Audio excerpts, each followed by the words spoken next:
The night I first understood what it meant to be truly alone in the forest, the pines were whispering my name long before anyone, living or dead, should have known it.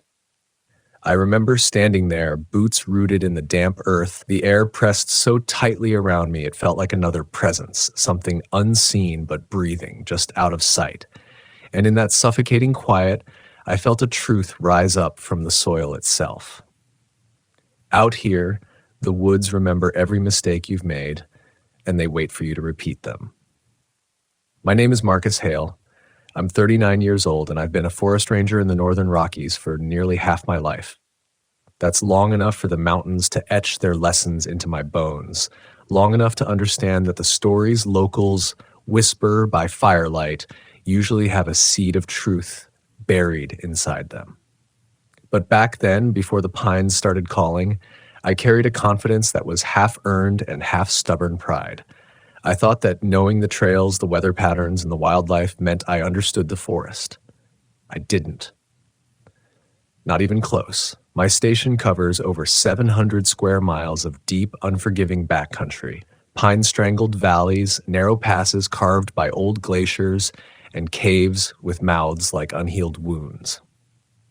Small towns scatter the edges of this place, and most folks grow up with a healthy respect for the mountains.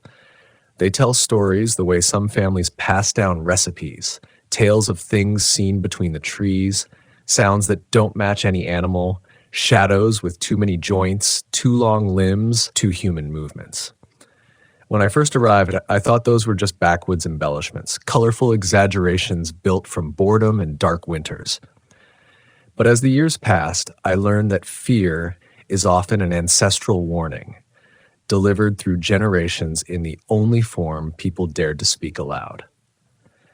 My first encounter with that truth happened on a night I wasn't scheduled to be out at all. It was late October, the season when the forest turns brittle and sound travels in ways it shouldn't.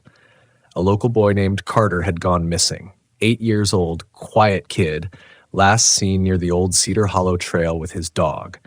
It wasn't unusual for kids to wander off, but it was unusual for a dog to abandon its boy. And that detail put a tremor in the sheriff's voice when he radioed me. I drove out alone. I always did back then. I trusted efficiency more than backup. The forest greeted me with a cold that didn't match the weather, a temperature drop that felt targeted as though the woods exhaled against my neck. I hiked up the trail with a flashlight in one hand and a flare clipped to my belt. The beam of my light cut across the trees in narrow, trembling slices. Every few steps, I'd cup my hands and call the boy's name, listening to the forest for any answering cry. But what answered wasn't a cry. At first, it sounded like branches rubbing together, slow, rhythmic, almost deliberate. Then it deepened. A low knock. Pause. Another knock. A pattern, not wind, not animal, something mimicking. You learn the voices of the forest after enough years. This wasn't one of them. Still, I pressed forward, telling myself it was just a woodpecker echoing strangely. Doubt sprouted behind my ribs anyway, cold and small, but growing. About a mile up the trail, I found the dog, muddy, shaking, whining in circles. Not injured, but terrified. Its eyes tracked something behind me, something it recognized and feared. The hair along its spine stood up like frost-touched needles. I whispered the boy's name again. Silence. Then, behind me, a sound that didn't fit the night. A breath, close enough that the heat of it should have brushed the back of my neck. But there was no heat. Just a sensation of something leaning close. The dog barked once, sharp, panicked, and bolted into the trees. I spun around with my flashlight slicing through the dark, but the beam found nothing except a cluster of towering pines swaying with an unnatural synchronicity, as if moved by something deeper than wind. That was my first real moment of unease. Still, the duty was stronger than fear, at least back then, so I pushed onward. I found Carter half an hour later, sitting at the edge of a small ravine, his legs dangling over the drop as though he didn't care if he slipped. His face was pale, lips was trembling, but dry, like he'd been breathing the cold differently than I had. He didn't react when I called his name. Didn't react when I stepped closer. Only when I touched his shoulder did he flinch back into his body, like someone waking from a dream too heavy to carry. He whispered something I didn't catch. I knelt closer. His voice shook like an old branch splitting in the middle. He said it was calling me. The words sliced the forest open for me. My chest tightened. My instincts howled, but I kept my voice steady and asked him what he meant. He pointed toward the darkness behind the tree line, toward the place that forest rangers learn not to stare at too long, the hours where the woods feel most alive. It sounded like my dad, he said, but my dad's been gone 3 years. I swallowed hard, forcing my thoughts not to spiral. Kids hear things, kids see things. Imagination and fear twist together. That's what I told myself. But the forest had grown strangely still. No wind, no wildlife, not even the creak of branches, just a silence thick enough to choke on. I told Carter we were leaving and lifted him onto my back. He clung to me with cold fingers, so cold they felt wet. As I stepped back onto the trail, something shifted in the trees to my right. Soft, like a footstep pressing into pine needles. Another step. Closer, matching my pace. I tightened my hold on the boy and quickened my stride. My flashlight shook in my hand. Shadows flickered too quickly, like the trees themselves were repositioning. Then came the smell. A sour, earthy scent, like wet fur left too long in a cave. It drifted on the air from behind us, thickening until it coated the back of my tongue. I'd smelled bears before. Cougars. Elk. This wasn't them. This was older. Raw. Something that didn't belong above ground. The footsteps grew heavier. I broke into a run. The forest erupted. Branches snapped. Something massive crashed through the underbrush, pacing me, keeping to the shadows as though it didn't want to be seen, only felt. The boy whimpered against my neck. I didn't look back. I couldn't. My instincts screamed that whatever was behind me would change shape the moment I laid eyes on it. I just ran. When I reached the truck, I threw open the door, shoved Carter inside, and slammed the lock so hard the metal shook. The forest hit the tree line behind us with a force so violent I felt it through the chassis. Something brushed the side of the truck. Not claws. Not fur. A palm. 5 distinct points pressed against the metal. I floored the accelerator. Gravel spit behind us. The truck roared through the dark. Only once we hit the main road did I dare look in the rearview mirror. Nothing followed. Just trees, still, quiet, watching. Carter's breathing steadied eventually, but he never explained more, and I didn't push him. The sheriff chalked the whole thing up to panic, and the locals nodded with that knowing look they reserve for rangers who haven't yet learned all the stories. But that night left something inside me unsettled. Something I tried to rationalize, but couldn't. A part of me knew the forest wasn't just warning me. It was studying me, measuring me, and that was only the beginning. After that night, something in me changed. Something subtle but constant, like a draft slipping under a door that never quite seals. I kept doing my job, hiking the same trails, checking the same fire roads, answering the same radio calls. But the forest felt different. Or maybe I finally started noticing what had always been there. Local folks, especially the older ones, watched me with a kind of quiet expectation whenever I stopped in town, as if waiting to see whether I'd eventually understand what they'd been trying not to say outright. They didn't ask about Carter. They didn't ask about the marks on my truck door that, no matter how many times I polished the metal, refused to buff out. Instead, they'd just nod once, slow, deliberate. A silent welcome into a club no one wanted to join. The pines watched too. I could feel it. Every time I stepped onto a trail, the air thickened, denser than the elevation alone could explain. It was like walking into a cathedral where someone had just finished whispering a prayer or a warning. But the truth is, I didn't believe what I'd felt. Not fully. Fear has a strange way of rearranging memory, and I convinced myself the footsteps behind me that night had just been a panicked bear reacting to my flashlight. The handprint on my truck, warped by the cold, the angle, the adrenaline. The breath I'd heard behind my neck, my imagination, sharpened by urgency. Denial can be a sturdy shelter, especially when your life depends on your confidence. Rangers can't afford to jump at every shadow, But the forest was patient. It was waiting for the moment I let my guard slip. That moment arrived in early winter, the year the snow came sooner than any forecast predicted. A storm rolled in thick and fast, swallowing the mountain tops in a matter of hours. I'd been doing a final patrol of the North Slope Road, making sure no hunters had stayed out too long, when a call came across the radio. A man had been seen stumbling out of the tree line near Birchwater Ravine. No coat, no pack, just a pair of torn jeans and a t-shirt soaked in snowmelt. The caller told dispatch he'd looked wrong, but couldn't explain what that meant. When I arrived, the man was sitting on a fallen log, staring at the ground with eyes so wide they looked stretched. Frost clung to his eyelashes. His fingers were blue, trembling, but not from cold. Something deeper shook him. I knelt in front of him, careful and slow. His name was Owen, mid-40s, local, the kind who knew the forest better than most rangers. He'd gone out 2 days earlier to check his family's old trap lines. Should have been a simple overnight, but he didn't speak at first, just muttered a single phrase on a loop, barely audible beneath the wind. It found me. It found me. It found me.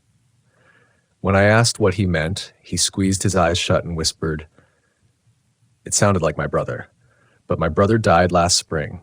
A cold ripple moved down my spine. Not fear, recognition. The same thread of dread that had wrapped around me when Carter said nearly the same thing months earlier. I guided Owen into my truck, set the heat to high, and radioed for an ambulance. As I waited for backup to arrive, he finally looked at me. Really looked. His eyes were wild, unfocused, but behind that panic was a depth of terror I'd only seen once before, on that October night. He said he'd heard someone calling his name in the woods.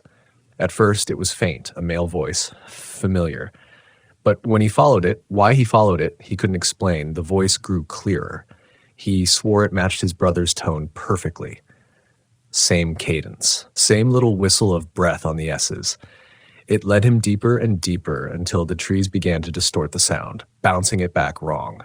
Too low. Too close. When he realized it wasn't his brother at all, something enormous moved between the trees.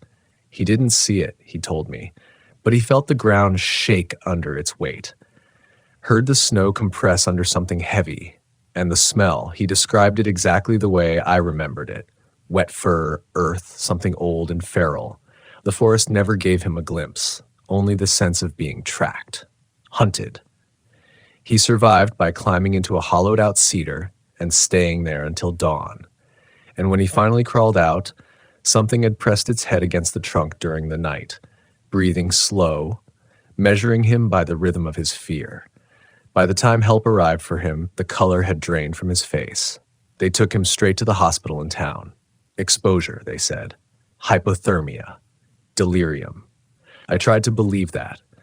But as the EMTs drove off, I saw something behind the tree line. Two shapes, low to the ground, slipping between the trees faster than elk or wolves. Too tall to crawl. Too smooth to be human. The forest swallowed them before I got a second look. That night, as I drove back toward headquarters, the pines pressed closer to the road than I remembered. The headlights revealed their bark glowing with frost, but it wasn't the cold that made them seem alive. It was the way they seemed to lean in, angled slightly toward the truck, as if listening for something inside me, or whispering among themselves. The next morning, I did something I hadn't done in years. I went to talk to one of the elders in town. Her name was Mabel, though everyone called her Redbird for reasons she never explained. She lived alone at the edge of the woods in a house made of sun-bleached timber and old stories. When I told her what I'd seen, the tracks, the voices, the presence moving through the pines, she didn't flinch, didn't even blink. She just looked at me with a heaviness that settled deep into my stomach. She said this forest was old, older than the land our maps pretend to understand. There were things beneath the soil that had been forgotten, buried intentionally, creatures or spirits or remnants of something that once walked openly. Some of them, she whispered, never stop calling. They mimic the voices we trust most. They lure with familiarity, patience, the echo of a memory. And once you hear them, once you recognize their call, They take an interest in you, a very specific interest. I asked her what they wanted. Her eyes narrowed. She said, "Some want company. Some want to pull you into the dark so you join the earth again. And some," she touched the side of her own neck, "just want to wear a voice the way a body wears a shadow." Those words stayed with me. They crawled under my skin, settling in places I didn't know fear could reach. But I didn't let myself believe her fully. Not yet. I chalked it up to folklore, old stories sharpened by a hard life near the tree line. Still, when I left her cabin, I avoided looking at the forest, because it felt like the forest was waiting for me to meet its eyes. The days that followed were quieter. No more missing people, no strange calls on the radio. But that kind of silence out here isn't comfort. It's a pause, a breath drawn in before something speaks. A week after Owen was found, I had my next encounter. Not as dramatic, not as violent, but just as unsettling. It happened while I was doing a simple maintenance round near Pine Window Ridge, a steep overlook known for its sweeping view of the valley below. I was checking the railing for frost damage when I heard footsteps behind me. Slow, heavy, dragging slightly. I turned, expecting a hiker. No one was there.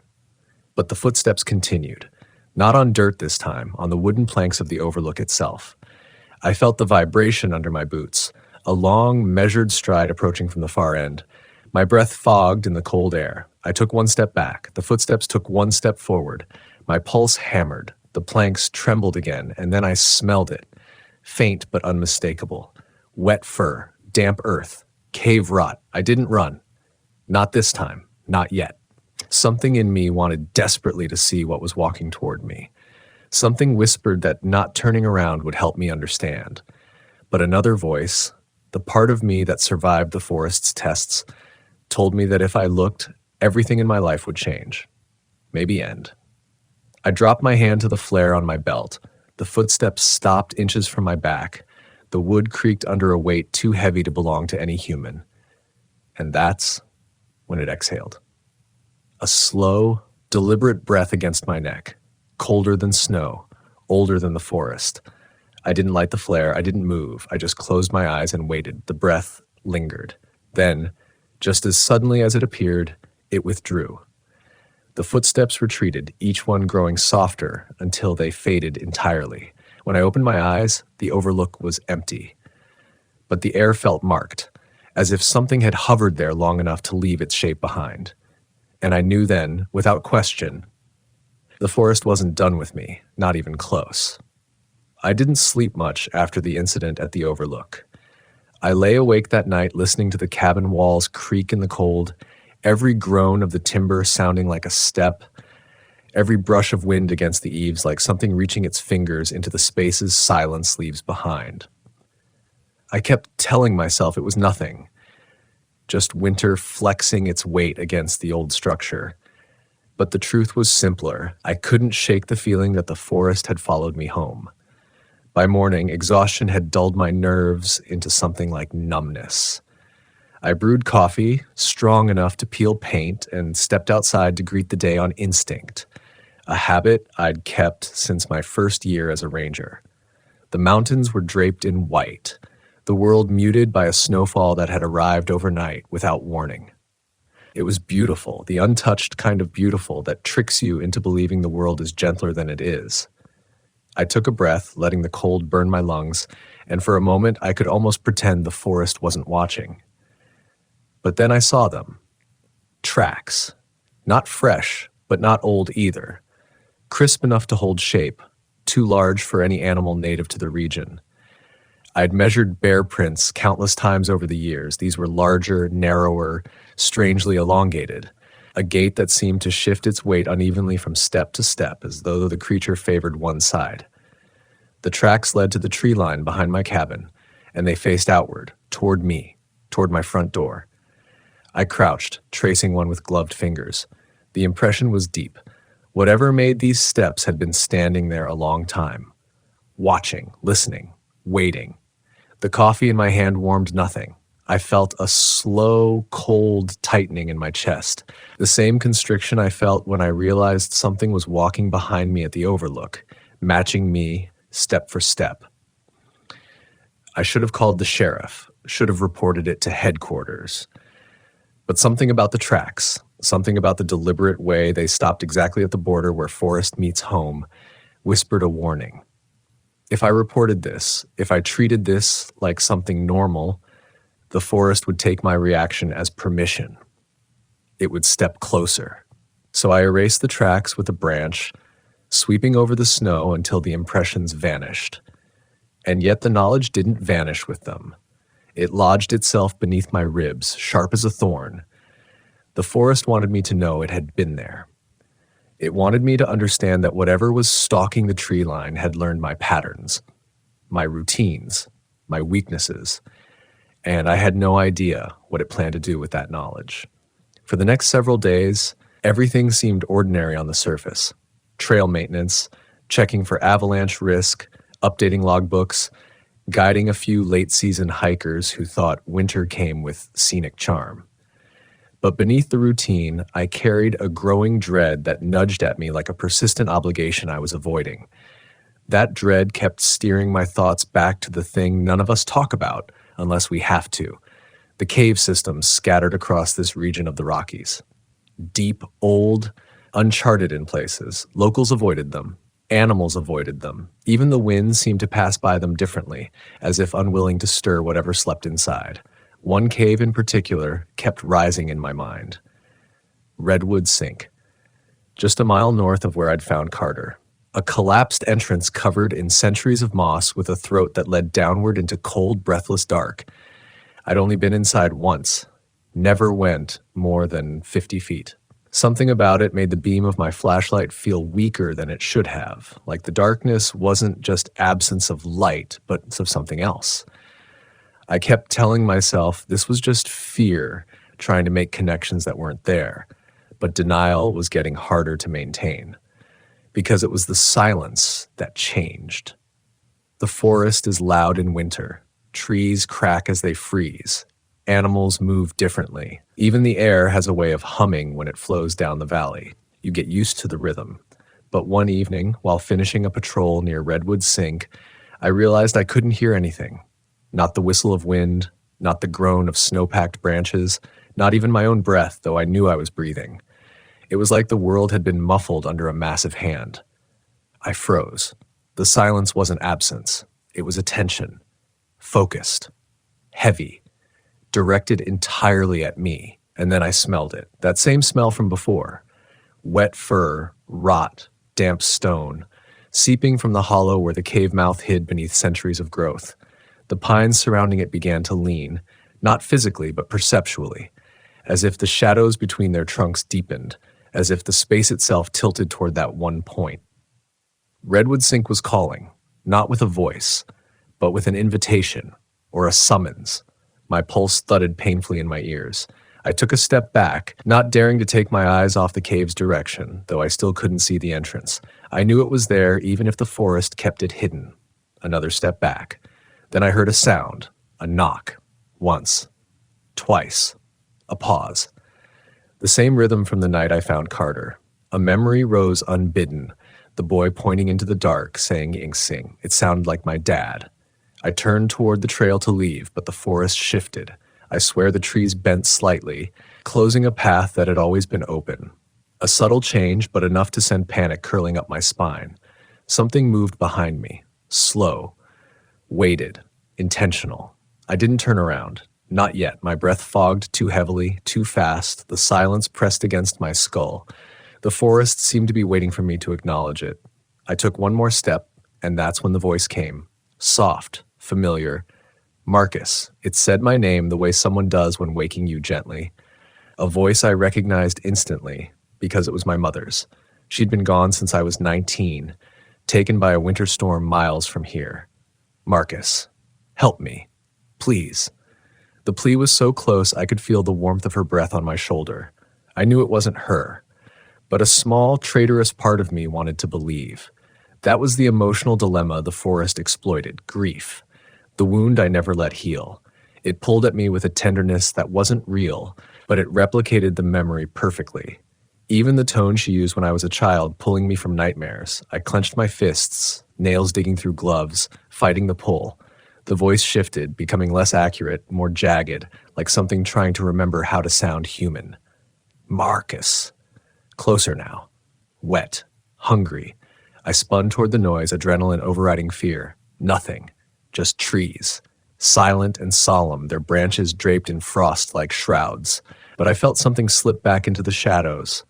A presence that withdrew the moment I looked directly at it, as though sight disrupted its shape. I didn't run. My legs felt like ice, heavy, anchored by something deeper than fear. When I finally managed to move, I backed away slowly, walking the entire mile out of the valley without turning my back on the trees. When I reached my truck, I collapsed into the driver's seat, heart hammering. The forest wasn't just studying me anymore. It was learning me, my memories, my vulnerabilities, my grief, and using them. That night, I sat at my kitchen table long after the stove fire died, replaying the voice in my head, the precision of it, the intimate way it shaped my name. If it could reach into my past like that, if it could mimic the people I once loved, then the stories locals whispered weren't just superstition. They were warnings. Warnings I hadn't taken seriously until now, because something in that cave or beneath it had awakened, and it had chosen me. Sleep stopped feeling like rest after that night. Every time I closed my eyes, the cave returned, redwood sink yawning open beneath me, swallowing my flashlight beam, swallowing sound, swallowing everything except that voice. Sometimes it called like my mother. Sometimes it mimicked the cries of people I'd rescued over the years. Sometimes it whispered my name in ways no human throat could shape, the syllables stretching like sinew pulled too tight. By the fourth night without real rest, my hands shook even while still. My heartbeat seemed to echo inside my skull. I'd survived storms, animal attacks, and backcountry accidents that left scars on both skin and memory. But nothing had ever drained me the way that voice did. It was as if each encounter sapped something essential. Confidence, reason, the boundary between instinct and fear. And yet, despite everything, duty still dragged me outside each morning. One of the most dangerous lies a ranger can believe is the idea that fear disqualifies you. It doesn't. Fear keeps you alive. But ignoring fear, that's how rangers die in these woods. So I tried to let the fear guide me without letting it own me. But the forest had other ideas. It came to a head the night we lost a hiker named Rowan. Mid-30s, experienced backpacker, knew how to navigate winter terrain. He'd checked in at the trail register at dawn, planning a 3-mile loop through the western ridge. Easy, familiar territory. By dusk, his car was still in the lot. When hikers go missing in winter, every hour counts. The cold cuts like a blade once the sun drops, and the longer someone stays out there, the more the forest decides what to keep. I grabbed my pack, flare gun, and radio, and headed into the dark. The trail was firm with old snow. My boots crunched softly, rhythm steady, but the forest around me felt off. Too warm in patches, unnervingly still in others. Air currents that should have blown downhill flicked upward instead. The pines shifted their shadows like they were adjusting position. I called Rowan's name. No echo. The winter air swallowed the sound. Half a mile in, I found his pack. Unzipped as if opened in a hurry. The straps were broken, not cut, but torn with a force no human hand could manage. The fabric hung in threads like something had ripped it open with claws the size of woodworking chisels. My throat tightened. I radioed dispatch with a terse update, but static garbled my message. I tried again. Same result. No signal. The forest knew how to cut communication when it wanted silence. A low wind carried a scent toward me. Not the cave rot from before. This one was different.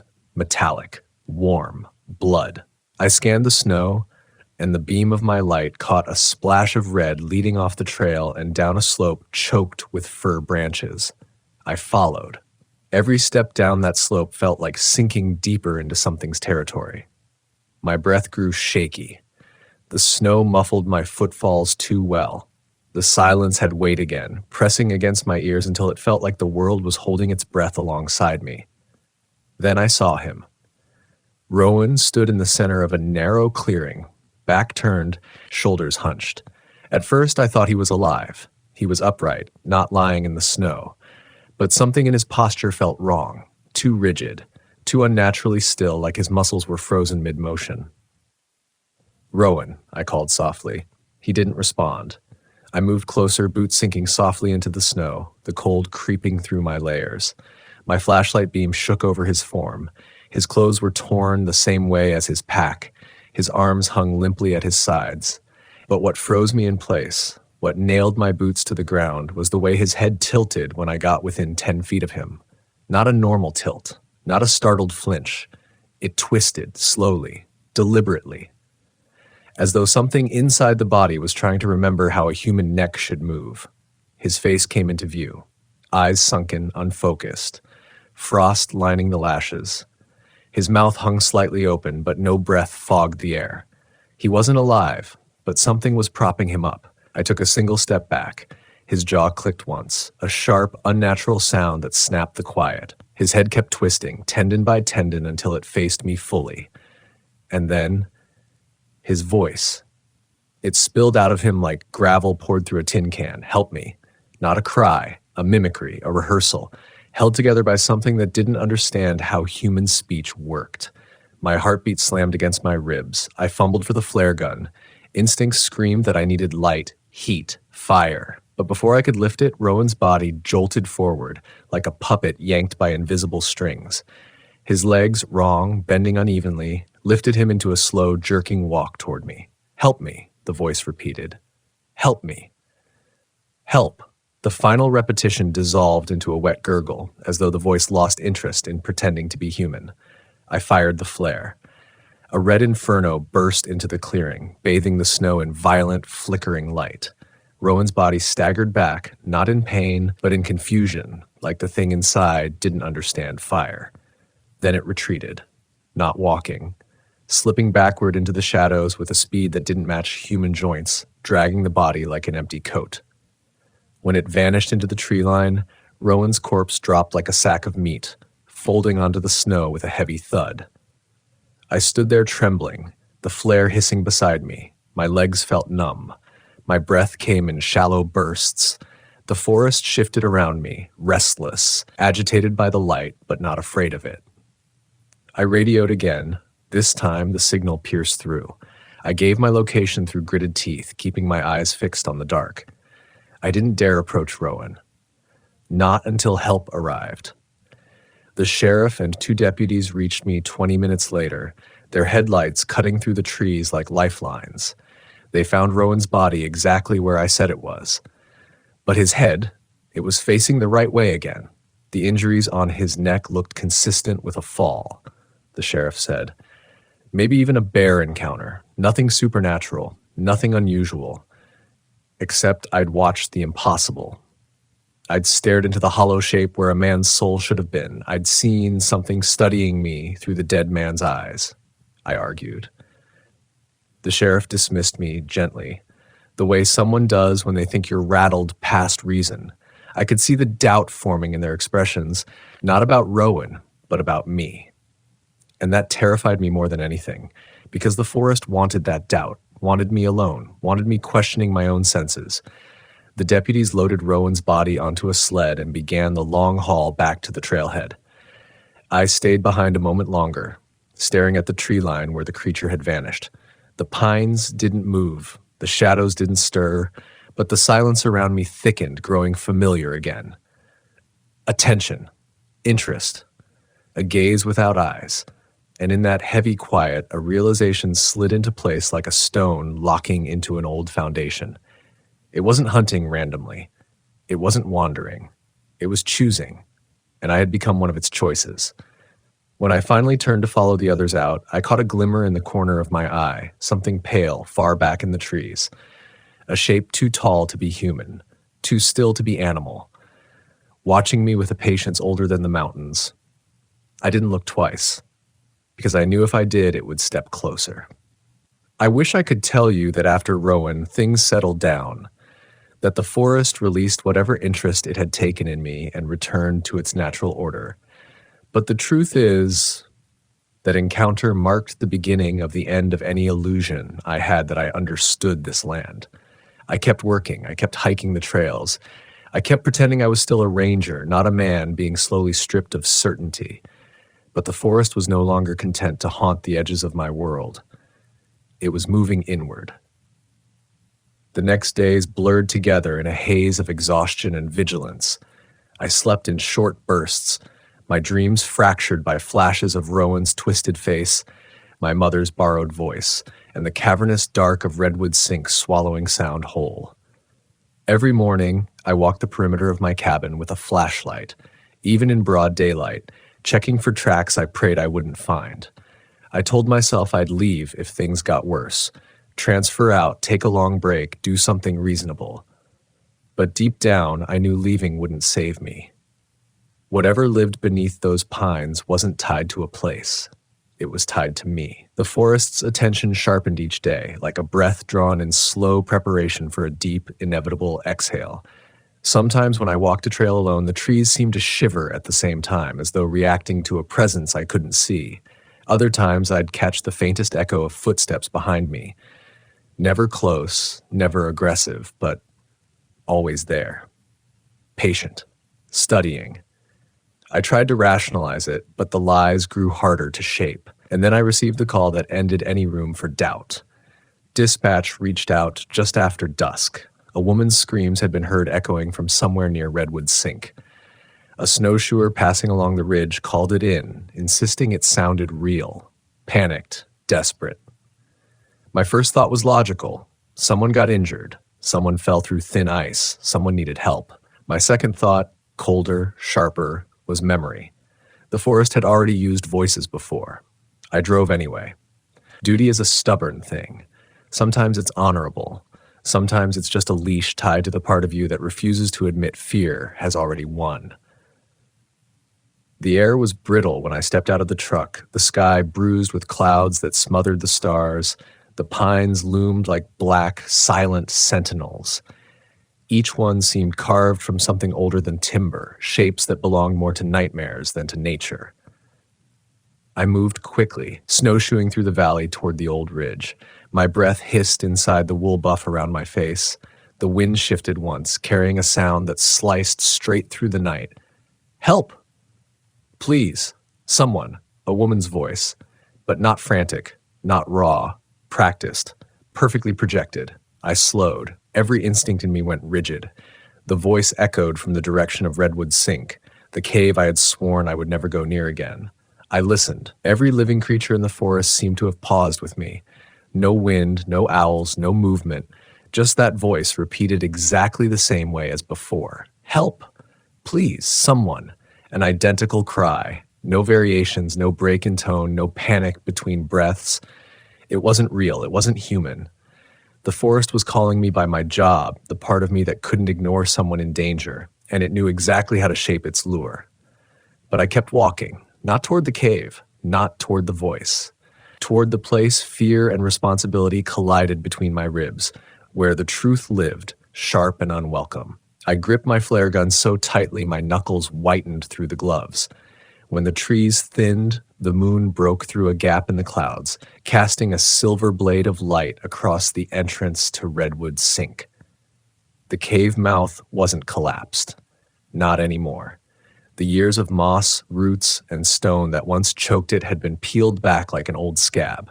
The opening now gaped wide, a tunnel of raw stone sloping downward into absolute darkness, and standing at the lip of that darkness, a woman. Barefoot, hair pale and drifting in the breeze like strands of smoke. She wore a tattered flannel shirt and jeans soaked to the knee, her face turned slightly away from me. The moonlight caught the angle of her cheek, the curve of her jaw, and for a heartbeat, one single fragile moment, I thought it was my mother. My throat closed. She turned, and the face she revealed was mine. Not quite, wrong in the smallest ways, eyes too wide, mouth too still, expression frozen like a mask carved from skin, my body locked in place. Every survival instinct I'd built over a lifetime surged at once, crashing into my chest like a tidal wave. The thing lifted its hand in a gesture so human it became monstrous. Help me, it whispered. My voice, perfectly copied, down to the strain, the tremble, the breath. The cave behind it exhaled cold, damp air that smelled of old stone and fur and rot. My hands shook so violently I almost dropped the flare gun. "Stay back," I said. The figure tilted its head, studying me, not the way a human does, but the way a predator does when calculating whether the prey has any strength left. Then it moved. Not a step, a glide. Silent. I fired. The flare screamed through the air, trailing sparks that lit the pines like embers floating through a nightmare. The red fire struck the figure square in the chest and passed through it like smoke. The light hit the cave wall behind, and for one horrifying second, the cave illuminated. Shapes filled the chamber. Tall, thin, folded into crevices like waiting insects. Some perched on the walls. Some crouched low to the ground. Some hung upside down from the ceiling. All of them turning toward me. All of them wearing faces. Human faces. Some familiar. Some strangers. Some stretched into impossible smiles. The flare sputtered, fizzled, and died. Darkness rushed back in like water. I stumbled backward, boots slipping in the snow. The whispering began. Not through air, not through space, but inside my skull. A chorus of voices, all mimicking me, speaking in unison. Marcus, Marcus, Marcus. As if tasting my name, as if preparing to claim it. I ran. Branches whipped my arms. Snow sprayed beneath me. My lungs screamed. I didn't look back because some instinct older than language told me that if I did, it would catch me. Not with hands, but with my own reflection. The forest moved as I fled, trees leaning aside, snow shifting underfoot, the very air bending in subtle ways that felt intentional. I burst onto the trailhead, collapsed to my knees, and was met with blessed human headlights racing toward me. Sheriff's truck, deputies behind him, voices calling my name, the real way, imperfect, concerned, human. They said I looked frostbitten. They said I was incoherent. They said my story didn't make sense. Maybe it didn't, not to them. But I know what I saw, and I know what followed me. It's been months now. I filed paperwork for leave. I sit at the edge of town, staring at the tree line every morning, waiting for something to move. Locals whisper again, this time about me. Some think I snapped from stress. Some think I saw a bear and panicked. Some think Rowan's death pushed me too far. But the older ones, the ones who remember the stories passed down like heirlooms, they avoid my eyes. They know the truth. The spirits of the pines are awake again. The caves have opened. The forest has learned our voices. And sometimes late at night, when the wind slips between the branches just right, I hear myself calling from the tree line. Soft, pleading, almost human. Help me, help me, help me. And I understand now. It isn't trying to kill me. Not yet. It's trying to become me. And the only reason I'm still here is because it hasn't finished learning my shape. But soon it will. And when it does, the forest won't just whisper my name, it will answer in my voice, and someone out there, someone wandering under those ancient pines will follow it. Just like I almost did, just like many before me did. And the forest will have another soul to mimic, another memory to wear. Another ranger to haunt the whispers, because out here, nothing stays buried and everything watches. Always. The first time I heard the pines speak my name, I was 28 years old, standing alone on the northern ridge of the Whispering Timber Reserve, watching the last sliver of sunlight bleed behind the tree line. It wasn't a voice in the human sense, not shaped by tongue or teeth, but a bending of the wind through needles, a tremor in the branches that carried meaning more than sound, a soft, deliberate syllable that didn't belong to nature as I knew it.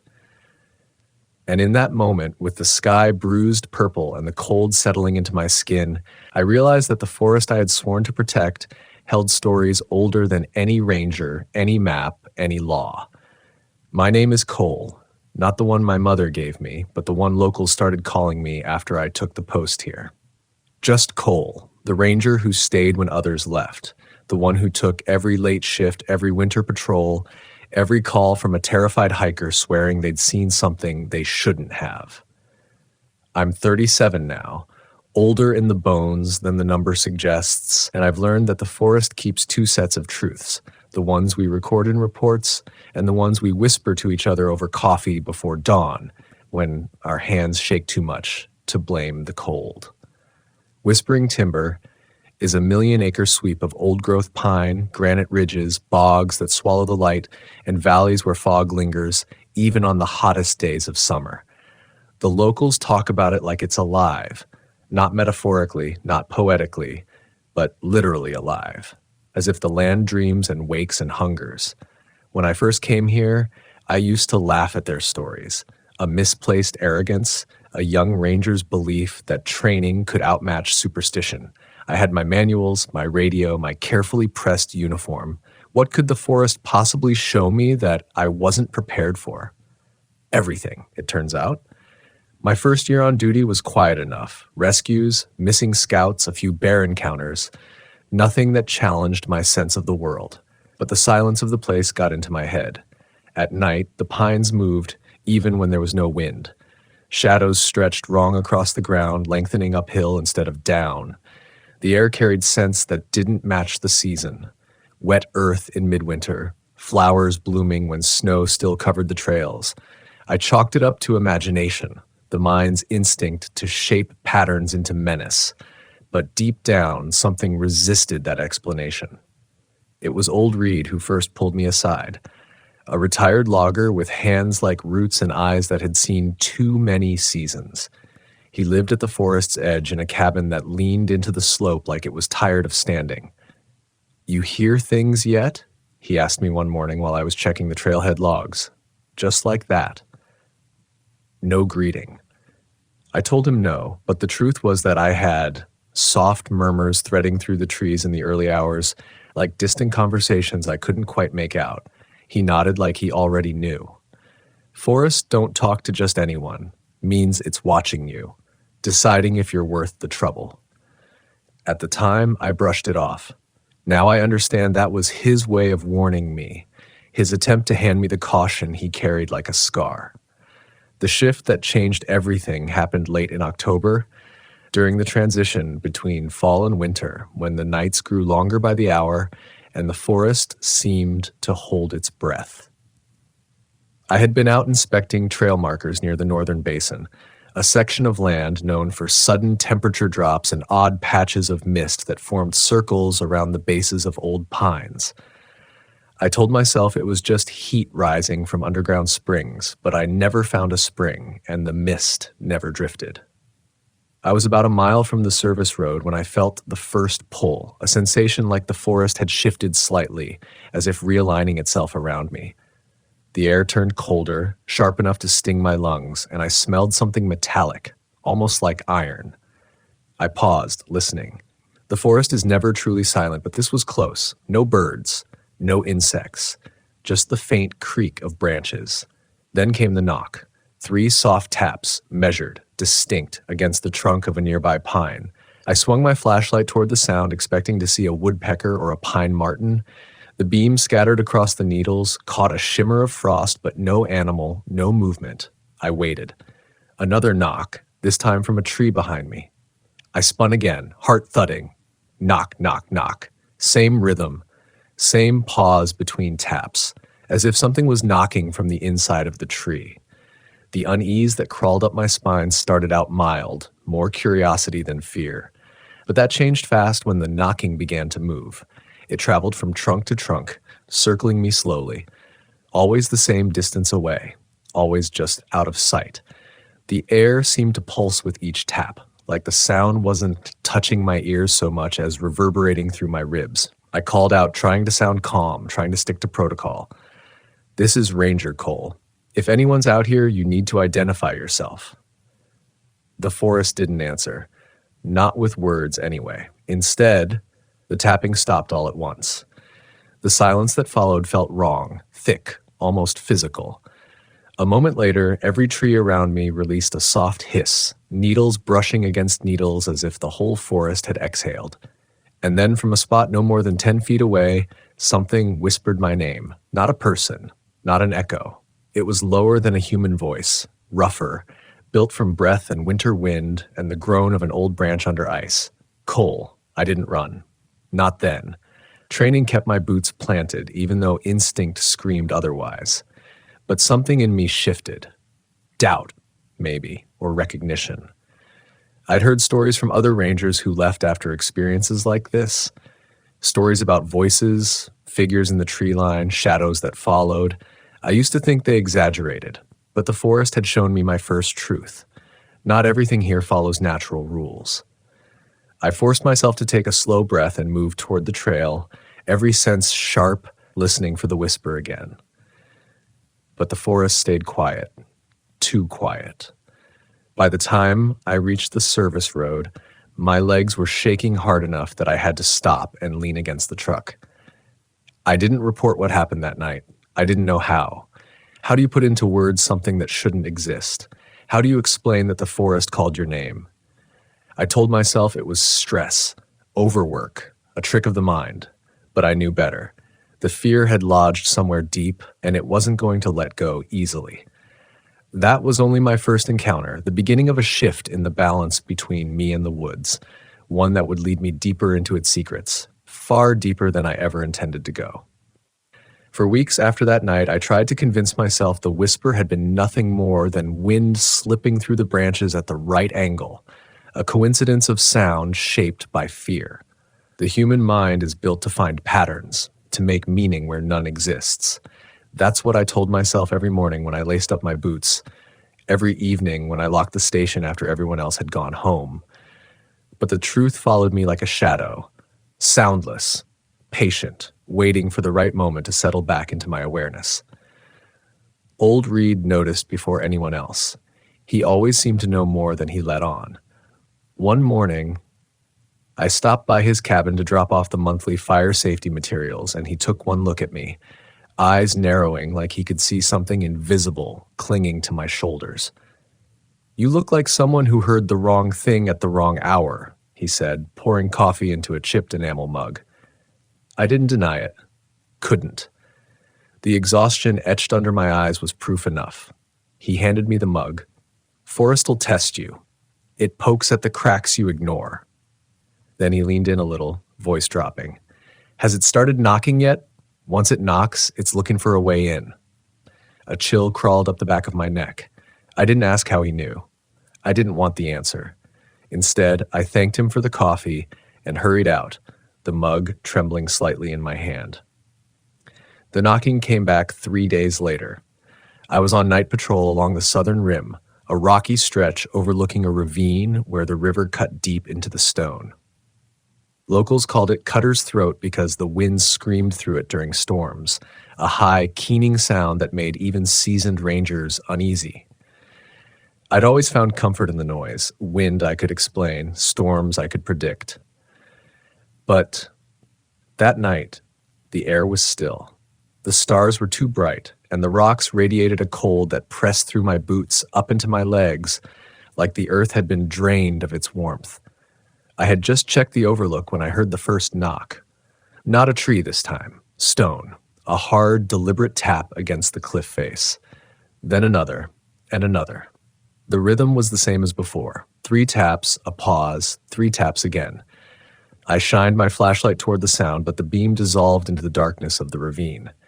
The knock echoed back a second later, distorted by distance, warped like something deep below was answering. My throat tightened.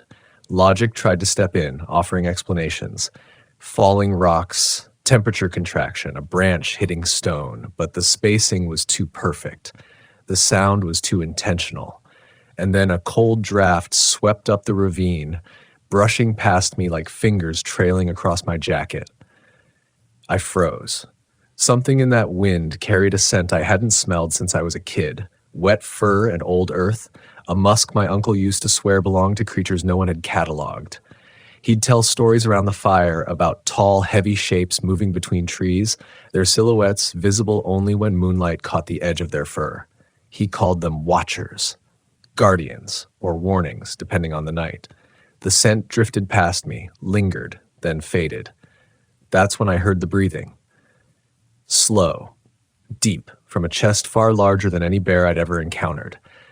I stepped backward, scanning the tree line. Every instinct screamed at me to retreat, to get to the truck, to call back up, to pretend this wasn't happening. But fear has a strange way of pinning you in place, holding you hostage between impulse and logic. I felt the cliff at my back, the drop humming like a threat beneath my boots. Then, just to my left, a silhouette shifted. Tall, broader than any human. Shoulders hunched slightly as if forced to fold itself into the negative space between the trees. It didn't move toward me, didn't charge or make a sound. It simply stood there, watching.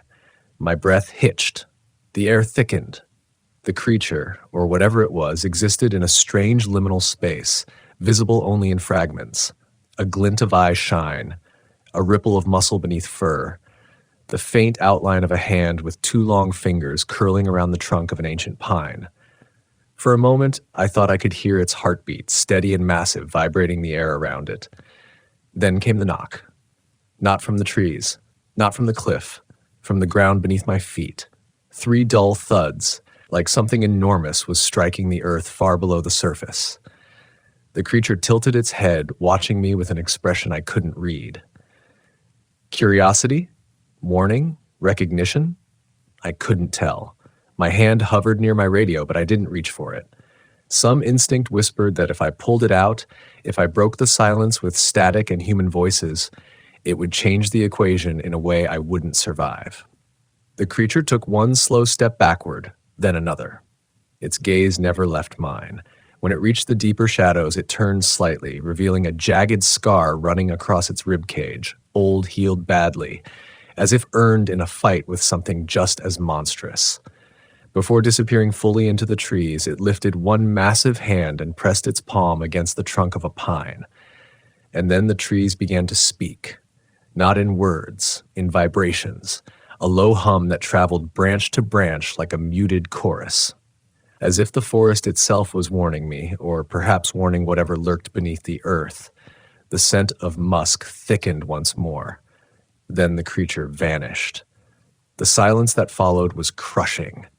I stood there for what felt like hours, but was probably only minutes, trying to steady my breathing, telling myself I hadn't just seen something impossible. When I finally forced myself to move, my legs felt like they belonged to someone else. I made it back to the truck, locked the doors immediately, and sat there gripping the steering wheel until my pulse slowed. Every shadow outside the windows quivered with imagined movement. The ravine behind me seemed to breathe. I didn't radio in the experience. I couldn't. How do you file a report on something that defies every rule of biology, every principle of nature? How do you admit that the noises locals whisper about, those you laughed off for years, might not be superstition at all? Over the next few days, I noticed changes in myself. I startled more easily. I slept in broken fragments, waking up covered in sweat, convinced I heard knocking somewhere inside the walls. The forest no longer felt like a workplace. It felt like a presence, watching, measuring, waiting. But curiosity or foolishness kept pushing me back out there. I wanted answers, needed them. And the forest seemed to sense my attention, drawing me toward deeper trails, older paths, places not marked on any modern map. That was when I stumbled upon the cave, a place the locals called Hollow Maw, a place that had been waiting for me long before I ever set foot in these woods. I didn't mean to find Hollow Maw. Places like that aren't discovered. They reveal themselves when they want to, like the way a wound opens under pressure or a memory resurfaces in the quiet hours of the night. The forest had been guiding me for days, subtle shifts in the wind and unexpected openings in the brush, nudging me away from the marked trails and deeper into the older corridors of whispering timber. I told myself it was coincidence, just the instinct of a seasoned ranger. But the truth pressed heavier with each step. The woods wanted something from me. It happened on an overcast morning, the kind where the sky feels too low, like a cold ceiling brushing the tops of the trees. I had been following a set of prints, large, heavy impressions that didn't match any known animal in these parts. My brain tried to fit them into the shape of a bear's paws, but the spacing was off, the stride too long, the weight distribution too purposeful. Every few feet, the prints paused, as if the creature had turned to listen or smell the air. The pines around me stood unnaturally still, Not a single needle drifted to the forest floor. Even the birds stayed silent, as if watching from hidden branches. After about a mile, the tracks veered sharply toward a thicket of undergrowth. Something in the arrangement of the branches made me hesitate. They bent inward, forming a crude archway, as though shaped by hands instead of wind. A chill slid down my spine, but I ducked beneath the branches anyway. Beyond them, the earth sloped downward, forming a shallow basin choked with ferns and moss. At the far end, carved into the base of a limestone outcrop, was the opening. Hollow Maw. The name whispered unbidden into my thoughts like I'd heard it before, maybe in one of Old Reed's half-spoken warnings, or in the murmurs shared by rangers who left the job too quickly, too quietly. The entrance yawned like a mouth, wide at the base, narrowing to a dark throat that sloped deeper into the earth. Shards of rock jutted from the edges like broken teeth. The air that drifted out was cold enough to sting my nostrils, carrying a smell that didn't match the forest: wet stone, decaying leaves, and something else beneath it, something old and metallic. I should have radioed someone, should have marked the location and backed out. But something tugged at me, subtle but insistent, like a hook buried deep beneath my ribs. I stepped closer, just a few feet. Enough to see marks etched into the stone, scratches in uneven arcs, grooves carved too deliberately to be eroded by water. I traced one with my gloved hand. The groove was deep, about the width of a thick finger. The pattern repeated in a circular shape around the entrance, not decorative but purposeful, a warning, or a boundary. A faint knock sounded behind me. My breath hitched. I turned, scanning the basin, but nothing moved. No branches swayed. No leaves rustled. Knock. Knock. Knock. This time it came from my right, echoing off the rocks. I swung my light, heart pounding, but again, nothing. The knocking bounced around the basin like sound trapped inside a drum. Then it stopped. The silence that followed was worse. The air felt thicker, denser. My ears rang slightly as if pressure had shifted around me. Every instinct said to leave, to get back to open ground, to pretend I had never seen the cave. But the forest seemed to close in behind me, branches knit together in ways that hadn't been there moments earlier. It was subtle, just enough to make retreat feel like defiance. I turned back to the entrance. A shadow moved inside. Not fast, not aggressive. Just a shift, like something stepping to the side, watching me from the darkness. I squinted, trying to force my eyes to adjust, trying to parse the shape from the gloom. The outline was massive, broad shoulders, long arms, a head that nearly brushed the stone ceiling. My stomach twisted. It was the same presence I had felt at the ravine, the same weight of gaze, the same sense of something ancient trying to understand me. I didn't speak, didn't reach for my radio, didn't move. For a moment, neither did it. Then the creature, if that's what it was, shifted again, and the sound that followed was soft, almost gentle. A low rumble like a growl swallowed before completion. The air trembled with it. Not hostile, not welcoming. Simply acknowledgement. A long second passed, then another. Then the shadow receded deeper into the cave until it became part of the darkness again. I stood frozen, trying to steady my breathing. The forest behind me seemed to exhale in unison, branches loosening, air warming just slightly. It felt like permission to leave. So I did, but not without glancing back one last time. Inside the cave, barely visible in the low light, something glimmered, scratches in the stone forming a pattern I hadn't noticed before. Circles within circles, lines radiating outward like spokes or ribs or something more ritualistic. It reminded me of a marking I'd once seen on an old ranger's journal, a doodle drawn absent-mindedly in the margins, a symbol I'd always assumed was meaningless. I didn't fully understand it then. I didn't understand much of anything. But over the next few weeks, the forest made sure I would. The sightings increased. Shadows in the tree line that matched my pace as I walked, breathing just beyond the reach of my flashlight, knocking that followed me across miles of terrain. Once, on a frozen morning patrol, I found my boot prints from the previous day, except a second set walked parallel to them, heavier, larger, matching step for step until they vanished at a point where the trail narrowed, as though Whatever walked with me had melted into the stone. I tried to confide in another ranger, my closest friend on the team. He listened, brows knit, but the moment I mentioned the cave, he stiffened. "You need to forget about that place," he said quietly. "I'm serious, Cole. The forest has rules. Some places are meant to stay quiet." I asked him why he looked terrified, asked if he had ever seen the things I described. He didn't answer. He simply ended the conversation and avoided me for days afterward. Even old Reed became distant when I brought up Hollow Maw. He closed his door halfway, blocking the dark interior of his cabin. "That cave opens when the forest wants blood," he muttered. "Best thing you can do is pretend it ain't there." But the forest didn't let me pretend. The scent of musk began creeping into my cabin at night, surfacing in my dreams like fog rising from the ground. I'd wake up to faint tapping, sometimes on the walls, sometimes beneath the floor.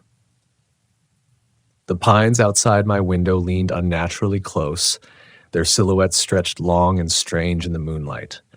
And then came the night I heard the footsteps circling the cabin, slow, heavy, crushing dead needles, with weight no bear could muster. I pressed myself against the wall, heart hammering, listening as the thing stopped by my door. I could feel it breathing on the other side, a tremor of presence vibrating through the wood, but it didn't try to get in. Not yet. Instead, it whispered a single word, low enough that my bones felt it more than my ears. "Come." When the scent of pine thickened again, I knew the forest wasn't done with me. It was calling me back to the cave, calling me to the truth buried beneath the roots and stone, and I was running out of ways to pretend I could resist. I lasted 3 days before returning to Hollow Maw. 3 days of pretending the forest wasn't whispering through the walls of my cabin, pretending the scent of musk hadn't soaked into my clothes, pretending the knocking beneath the floorboards wasn't getting louder each night. The forest had a way of wearing you down, not through force, but persistence, a steady erosion of certainty, a gentle, relentless reminder that something was waiting for me. On the 4th night, I couldn't sleep. The wind scraped against the cabin shingles in uneven patterns, like someone dragging their fingers across the roof. I lay awake listening to the rhythm, trying to convince myself it was nothing more than branches. But deep down, I recognized the cadence. 3 slow strokes, a pause, 3 more, like the forest was tapping its patience against the beams overhead. Just after midnight, the wind stopped abruptly. The silence that followed was thick enough to swallow breath. And then I heard it, footsteps approaching through the pine needles. Heavy, measured, deliberate. Not a stalker's stealth, but the confident approach of something that didn't fear being heard. The footsteps circled the cabin once, twice. My pulse thudded in my ears. Then they stopped at the front door.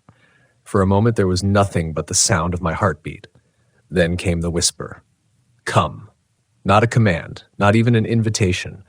More like a reminder of something I had already agreed to without realizing it. The air turned cold, sharp enough that I saw frost creep across the glass of the window beside the door. I stepped back, breath fogging before me. The forest's presence pressed against the walls, not physically, but in the intangible way tension presses on nerves, tightening, narrowing, focusing. I forced myself to stand still, forced myself to breathe. The whisper came again, softer, more insistent. "Come." I'd like to say I resisted, that I layered courage over fear and held my ground. But in that moment, courage felt like an illusion, and fear felt like gravity, something that pulled, tugged, guided. I found myself moving toward the door, hand trembling as it hovered near the handle. Not to open it, just to feel the cold radiating from the other side, a reminder that whatever waited for me did not belong to the world I understood. The whisper faded with the wind, and the footsteps retreated, their weight sinking back into the forest until the needles stopped rattling. The silence remained long after the presence had gone, and I knew then that resisting further was pointless. The forest wouldn't stop until I returned. By morning, I had already packed. I didn't tell anyone where I was going. Didn't leave a note. Whispering Timber has always had a way of swallowing intentions. Rangers who talked too much about the things they witnessed rarely stayed long, and those who stayed long learned to hold their stories close. The hike to Hollow Maw should have taken 2 hours. It took me less than 1. The forest seemed to open for me, clearing branches before I touched them, pulling fog aside to reveal winding paths I swore hadn't existed days before. The pines seemed taller than I remembered, their trunks aligned in odd patterns that made the trail feel like a corridor. When I reached the basin, the air was colder than the rest of the forest. Thin mist clung to the ground like low-lying smoke. The entrance to the cave loomed ahead, its jagged edges darker than the surrounding stone. The symbol carved around the mouth, the circles, the radiating lines, seemed deeper now, as if something had traced them again since I'd last seen them. I stood at the entrance, flashlight trembling slightly in my grip. Inside, the cave breathed. Not a metaphor. Not my imagination. A faint inward pull of air followed by a slow release like the earth drawing breath through a narrow throat. My pulse quickened. I stepped forward. The darkness swallowed the beam of my flashlight almost immediately. The walls narrowed, curving inward like the rib cage of some slumbering beast.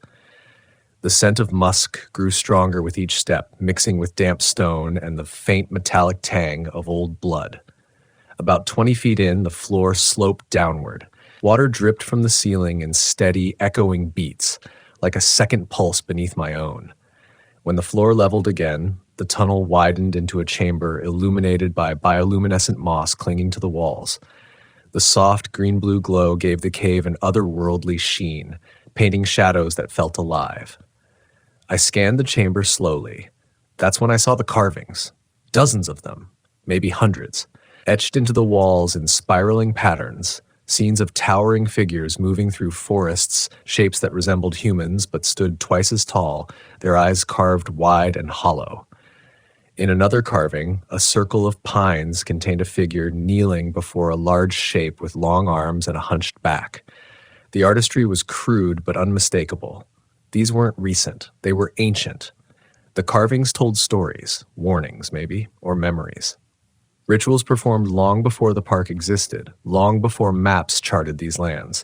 The oldest carvings were nearly eroded, but I could still see the recurring shape, the creature I had seen at the ravine, the one that watched me, the one that followed. My breath caught. The symbol around the cave's entrance, the circles, the lines, it matched the patterns carved into the chamber floor. A protective seal, a barrier, a boundary. But for what? The temperature dropped suddenly. Frost crept across the walls, dimming the glow of the moss. I turned, shining my light toward the tunnel I'd come through. That's when I saw it. A silhouette standing at the entrance of the chamber. Tall, hulking, shoulders brushing the stone. The same creature that had watched me weeks ago, its fur blending with the darkness, eyes reflecting a faint, unnatural glint. It stepped forward, and I finally understood the source of the musk. The smell rolled off it in waves. It didn't attack, didn't move aggressively.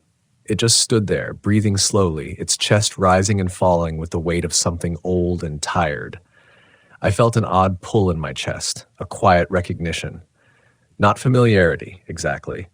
More like the forest, speaking a language I was only beginning to understand. The creature lifted one arm, and its hand, massive, scarred, tipped with thick, blunt claws, gestured toward the carvings on the wall. It wanted me to look. I turned back to the stone panels, focusing on one I hadn't seen before, partially hidden behind a jut of rock. In this carving, the tall figures stood in a ring around a deep pit. Inside the pit, smaller figures, human-shaped, reached upward as the ground beneath them cracked open. The tall figures weren't attacking. They were guarding. Guarding the humans, guarding the land, guarding something buried. A soft growl rumbled behind me, not angry, but heavy with meaning. Realization slid into my mind like cold water. The creature wasn't warning me away from the cave.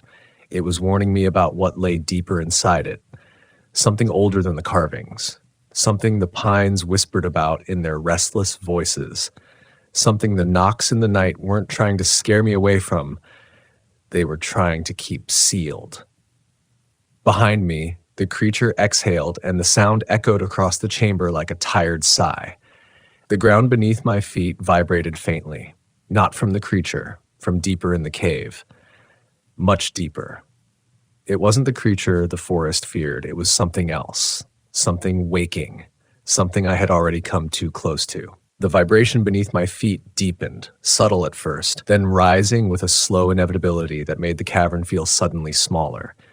Dust drifted down from the ceiling in delicate threads.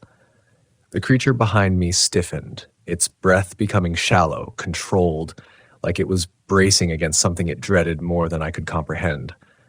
The glow from the moss flickered, then dimmed as an icy wind pushed through the chamber from the deeper tunnels. Whatever slept beyond the carvings was stirring. I stepped back instinctively, and the creature mirrored the movement, not protectively, not aggressively, but with the wary tension of something that knew this dance far better than I did. It lowered itself slightly, shoulders hunching, gaze fixed not on me but on the passage that stretched into the deeper dark. The vibration changed, no longer a tremor, but a pulse. A slow, rhythmic thud that traveled through the ground like the echo of a buried heartbeat. Each pulse sent a faint shockwave through my boots, up my legs, settling in my chest as if trying to sync with my own pulse. The air tasted metallic, sharp, carrying the scent of something ancient and wrong. The creature growled again, louder this time, reverberating off the chamber walls. Not a warning to me, its body angled toward the deeper passage, but a warning to whatever lay beyond. A declaration, a line drawn, and something in the darkness answered. It wasn't sound at first. It was absence, the complete, suffocating absence of every other sound. The drip of water stopped, the whisper of wind halted, even my own breathing seemed trapped in my throat. The glow from the moss dimmed to a faint smear of blue-green, barely enough to outline the chamber's shape. Then it came, a whisper. Not spoken, not breathed, but felt across skin, across bone, threading its way through the air like a cold finger, tracing the outline of my spine. Cole. Hearing my name in the forest had been frightening. Hearing it down here, beneath tons of stone, in a chamber carved by hands long vanished, was something else entirely. A violation, a claiming. The creature roared, the sound violent and raw, breaking the trance. It positioned itself between me and the deeper passage, massive frame blocking the tunnel. I stumbled backward, hitting the carved wall. My flashlight slipped from my hand, clattering across the stone. Its beam jittered across the carvings, revealing scenes I hadn't noticed before. Figures huddled together, hands over their ears, while tall guardians stood between them in jagged cracks in the earth. The guardians weren't the threat. They were the shield. The pulse rose in intensity. Dust rained down in heavier bursts. The cave felt like it was breathing faster, inhaling sharply, exhaling in long, shuddering waves. I pressed myself tighter against the wall, breath catching, sweat cold against my neck. The creature turned its head slightly, enough that I could see its eye, a single reflection of bioluminescent moss, flickering with something like resolve and resignation. It wasn't here to hunt me. It was here to keep me alive. I whispered, so faintly I wasn't sure sound escaped. What's down there? The creature didn't respond with a sound I could name. Instead, it pressed one massive hand against the cave floor, palms splayed over a carved symbol, concentric circles radiating outward, lines connecting each ring. The same symbol that marked the entrance. A seal, a containment. The pulse thudded again, this one sharp enough to send a crack spiderwebbing across the far wall. A deep, guttural moan rumbled out of the darkness, so low it made my teeth ache. The creature snarled, slamming its palm harder against the symbol, and the ground beneath us flared faintly, an ancient glow that shimmered through the dust. The tremor dulled, just for a moment, but only a moment. The moan grew louder, the pitch rising into something I couldn't categorize, part wind, part metal, part voice. Not an animal, not human. Not alive in any way I understood.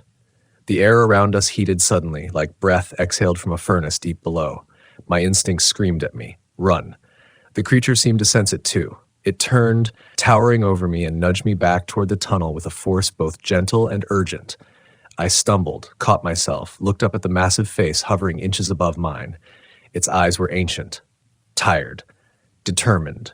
It growled once, low and commanding. Go. My legs finally obeyed. I backed toward the passage leading out of the chamber. Another pulse shook the ground, violent this time. Stones cracked, dust choking the air. A fracture split the floor between me and the deeper tunnel, revealing a glimpse of something below. Movement? Flesh? Or just my terror-shaping shadows? The creature roared, its voice a wall of sound that shook the chamber. It moved toward the widening crack, positioning itself across it, massive arms against the stone floor as if trying to hold the earth together by sheer will. The message was clear. If I didn't leave now, I wouldn't leave at all. I turned and ran. The tunnel warped with each tremor. Loose stones cut my palms as I steadied myself against the walls. My breath came in ragged bursts. Behind me, I heard the creature's roar break into a pained growl as another fissure erupted beneath it. The ground buckled. The air heated. Something deeper in the cave laughed, a sound like grinding stone mixed with the echo of hollow lungs. The forest outside felt impossibly far away. I sprinted through the narrowing passage, flashlight beam jolting wildly across the stone. The carvings blurred into streaks of shadow. The bioluminescent moss flickered, then went dark entirely. I plunged into pitch blackness. My shoulder hit the wall. Pain exploded down my arm. I kept running. A final, violent tremor surged through the cave. The tunnel behind me groaned, the sound of stone shearing against stone. I dove forward just as part of the ceiling collapsed, rocks slamming into the passage where I'd been seconds before. Dust filled my lungs. I coughed, scrambling through the shrinking opening. And then suddenly, cold air, light, the forest. I burst out of Hollow Maw, stumbling into the basin, gasping as if the world above had been robbed of oxygen and suddenly returned it. Behind me, a deep, echoing groan reverberated through the earth, followed by the muffled crash of more collapsing stone. Then silence. Total, absolute silence. I didn't look back. I climbed the basin slope with trembling legs, nearly crawling by the time I reached the top. The forest around me stood unnaturally still, not hostile, not welcoming. Watching. Processing. It knew what had almost awakened beneath it. It knew what the creature had sacrificed to keep it sealed. I didn't stop moving until I reached the service road, collapsing beside my truck, chest heaving. The pines swayed gently, their needles whispering in the wind, not in warning this time, but in something that felt like mourning. I sat there until sunset, watching shadows stretch across the forest floor, listening, waiting for a knock, a whisper, a sign that the creature had survived. None came. That night changed everything. I still patrol Whispering Timber, still walk the trails, still answer calls about strange sounds and missing hikers, but I do so knowing the forest is older than our presence here, smarter, wiser, and infinitely more fragile. The pines still whisper, but now they whisper differently, not in warning, in remembrance. They whisper of the guardian who stood between me and the darkness long before I understood the gift. And sometimes, on nights when the wind is cold and the moon is thin, I swear I hear a familiar breath behind the trees. Not hostile, not threatening, just watching. The same way I watch the forest, because I understand now what sleeps in the dark is not the enemy. Forgetting it exists is.